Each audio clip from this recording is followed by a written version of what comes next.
சென்னை மதுராந்தகத்தை சேர்ந்த தனுஷ் என்ற சிறுவன் செல்போன் சார்ஜ் போட்டுக்கொண்டே பேசியதால் செல்போன் வெடித்து கண் பார்வை பறிபோயுள்ளது.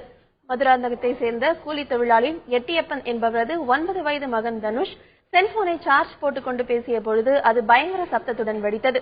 உடனடியாக செங்கல்பட்டு அரசு மருத்துவமனையில் சேர்க்கப்பட்ட அவர் இறுதியாக எழும்பூர் கண் மருத்துவமனையில் சேர்க்கப்பட்டார். அவருக்கு பார்வை பறிபோனதை முதல் கட்டமாக மருத்துவர்கள் உறுதி செய்தனர். இதையடுத்து அவருக்கு அறுவை சிகிச்சை செய்து கண்ணில் இருந்த செல்போன் உதிரி பாகங்கள் அப்புறப்படுத்தப்பட்டதால் தற்பொழுது இடது கண்ணில் மட்டும் லேசான பார்வை உள்ளது. வலது கண்ணில் முழுமையாக கண் பார்வை பறிபோயுள்ளது. 1 மாதம் கழித்து தனுஷுக்கு மீண்டும் அறுவை சிகிச்சை செய்ய திட்டமிட்டுள்ளதாக மருத்துவர்கள் தெரிவித்துள்ளனர். சார்ஜர் இருக்குல்ல, பெரியவங்களோ சிறியவர்களோ, ஏன்னா செல்போன் இல்லாம வாழ்ந்துடுறான். 2 கண்ணையும் இப்ப இந்த குழந்தை இறந்திருக்கு.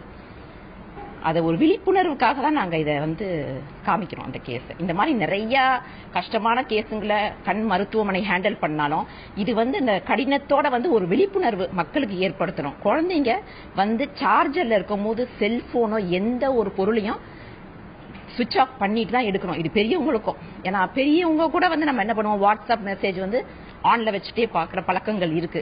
அன்னைக்கு எல்லா மருத்துவர்களையும் கூப்பிட்டு காமிச்சேன். இந்த மாதிரி ஒரு இன்சிடென்ட் Facebookல தான் நம்ம பார்ப்போம், வாட்ஸ்அப்ல பாக்குறத கண் முன்னாடி பாக்குறோம். எல்லாரும் அவங்க குழந்தைங்களுக்கு அனுப்பிட்டு இருந்தாங்க. இது ஒரு அவேர்னஸ்.